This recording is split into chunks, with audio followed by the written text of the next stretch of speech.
এটা হলো দাদা হুজুর পীর কেবলার মাঝার মোবারক, সরাসরি আপনারা দেখতে পাচ্ছেন।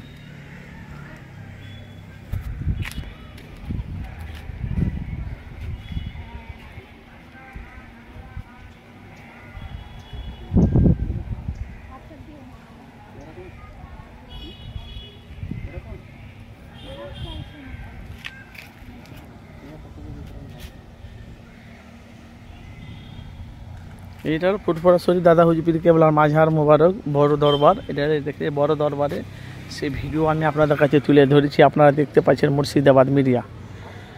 তো প্রত্যেকটা ভাই যে যেখান থেকে আসেন অবশ্যই আপনারা মূল্যবান কমেন্ট বক্সে মতামত জানাবেন। আর এই ধরনের ভিডিও পেতে গেলে অবশ্যই আপনারা মুর্শিদাবাদ মিডিয়া চ্যানেলটিকে সাবস্ক্রাইব করে পাশে থাকা বেল আইকনটি ক্লিক করে রাখবেন।